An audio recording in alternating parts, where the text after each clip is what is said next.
Hi, I'm Ashley Rhianne. I'm a Vancouver-based belly dancer and belly dance instructor, and I'm here today to go over Belly Dance 101 Hip Essentials.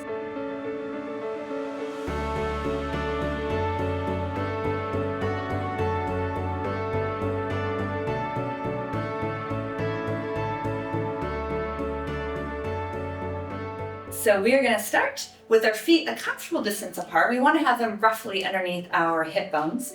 And because we're women, we might have a slight turnout with the feet just to accommodate for the wider pelvis. From here, we're going to have a soft bend in the knees, and we are literally just going to start by weight shifting side to side. So we're going to start with hip slides, which is an essential belly dance movement. And a lot of this work is going to come from the shifting of our weight from leg to leg. So finding this really easy flow from foot to foot, from leg to leg, is going to help us shift into our hips a little bit more. So from here, we are going to come back to center, and I want you to think about being between two sheets of glass. We're going to come back to our center position, and we're going to start by shifting our weight into that right leg, and then we're going to take that right hip and press it out to the side. And so much so that you're going to have 100% of your weight on that leg. Now I want you to get into your lower abdominals, pull those lower abdominals in. We're going to shift our weight to our left leg, and then think about sliding that left hip bone out to the side. Again, finding 100% of your weight on that leg. Use your lower belly muscles to come right back through center, and let's slide to the right. Come back through center using your abs, and over to the left. Let's open our arms, and then just a really nice, easy position here. And we're going to slide, pull in, and slides. You want this weight shift to be really seamless. So it literally flows from one leg to the other, and that hip bone is just going to slide out from that center point out to the side as we shift the weight to the side. Here we go. And let's pick it up a little bit. 1 and 2. So what happens with the upper body? So the upper body is always going to try to counteract what's happening in that lower body. So the upper body is always going to try to counteract what's happening in that lower body. Because if we bring our torso along with our hips, we're going to fall over to the side. So we start to get a little bit more work through our upper abdominals as we try to really resist that movement of the hip. And I talk a lot about in my classes about this cross-body connection. So this energy system that's coming right from the armpit into that hip crease. And so as we're sliding the hip out to the side, think about almost stretching away from that hip with this shoulder. And we're going to get this really beautiful S-curve in the body. We're going to have way more balance, and we're going to have this really nice symmetry line to work from. And we're going to slide side to side, side to side. Now let's bring our feet in a little bit. And we're going to repeat that movement, and you're going to see that the movement's going to be a little bit tighter, and you're going to probably feel this a little bit more in that core. Side to side. The movement's tighter, it's a little bit more crisp, and the dynamic has shifted a little bit. Let's step the legs out. Let's do 1, 2, 3, 4. Legs together. 1, 2, 3, 4. Out for 1, 2, 3. Let's frame the hips, step it in.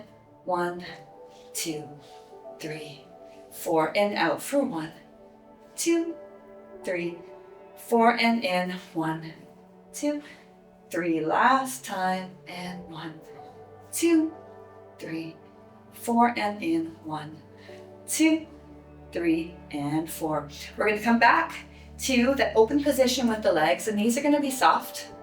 And we are going to find our slide on our right. Now from here, we're going to work on hip bumps. So I want you to picture there's a car door on either side of the hip, and you want to shut that door with the hip. We're going to engage the glute in order to have that happen. Also, we're going to have a bit of more work in the quadriceps. That knee is going to travel up the leg as we think about shutting that car door with the hip. This leg's going to be straight, this knee's going to be bent, and we've got contraction happening in that glute. Let's come back to center. Let's slide the weight onto that left side, and let's shut that car door with the hip. Sometimes I find that if I use kind of real life examples, people can find the movement pattern a little bit easier to connect with. So let's go right and left and right and left. Let's have the hands down by the hips. 2, 1, 2. So if you pay attention to my legs, you're going to see that whatever hip is closing that door, that leg is quite straight and the opposite leg is bent. And that weight shift is happening again really seamlessly. You want to make it not so obvious. So as we close that door with that right hip, we don't want to lean our whole body weight over there. We want to try to still keep the center point of our weight literally between our legs.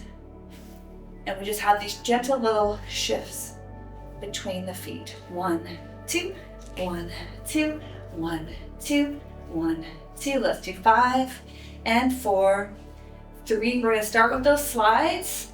And 1. Let's slide right and left and right. Let's do hip bumps. And 1 and 2 and 3 and slide. And 1, 2, 3, 4. Hips. 1 and 2 and 3 and 4. Last time, slide right and left and right and left. Hip bump. Right and left and right. Hold it here. Let's go a little faster. 1, 2. Hands are going to frame the hips. 1, 2, 1, 2, 1, 2, 1, 2, 1, 2. Let's pick it up. And 1, 2, 1, 2, 1, 2, 1, 2. We're coming into what's called piston hips. So, like a piston, we've got this active bent knee and then the straightening. So think about a piston like on a train. There is this movement happening. And this is what's happening in the body. It's translated through the legs into the hip. Let's have the arms up.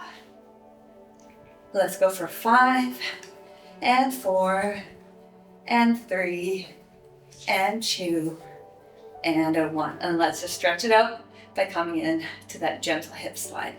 We're gonna work in this forward and back position now. I'm going to turn to the side. We're going to work with our hips in the forward and back space. So I'm going to bend my knees and I'm going to send my pelvis forward. And like I said earlier, the upper body is always going to counterbalance what's happening with the lower body because we have to maintain balance. So from here you can see as my pelvis is forward, my upper body is back. Now I'm going to take my pelvis, I'm going to tuck it back under, and then I'm going to hinge from the hips. The legs are going to stay fairly straight with a micro bend, and I'm going to stick my hips back and my upper body is going to tip forward.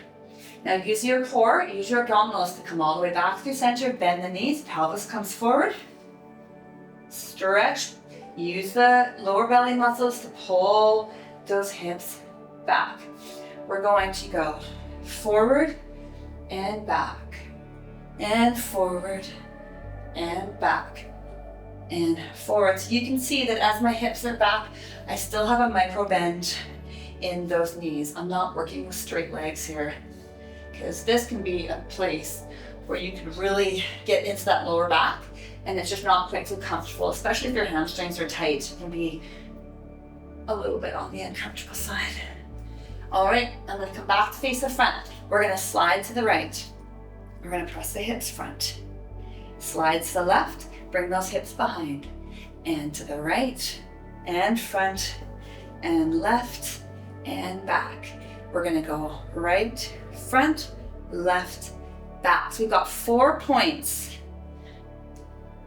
And 1, 2, 3, and 4. We're gonna start to connect all 4 points. We scoop to the front, scoop to the side, and back. Suddenly, we're making a hip circle. So we're smoothing out all 4 of those directions. We're connecting them with that curved line.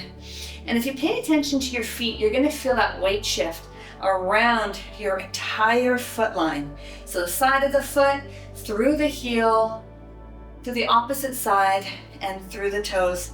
And let's come back and let's switch the direction so that we're going to the left. 2, 3, and 4. 1, 2, 3, and 4. Let's have hands down by the hips. 2, 3, and 4. Shoulders stay back. We want to keep the eyes and the chest open. And 1, 2, 3, and let's change. We're going to do 1 circle all the way around. And let's switch the direction all the way around. So we're starting and finishing on that left hip. And around.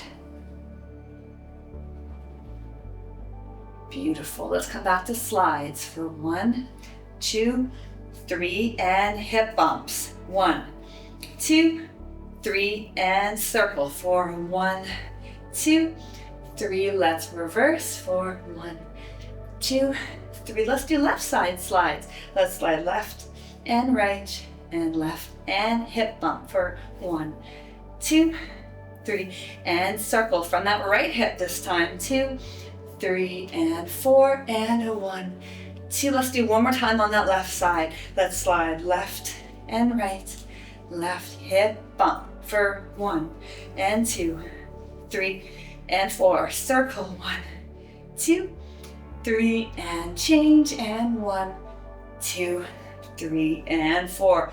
Amazing job. That was awesome. So just make sure you go through and you practice this so much, because this is the foundation for where all of your hip work is going to come from. So have a really strong foundation, a really strong base, and I will see you in my next video.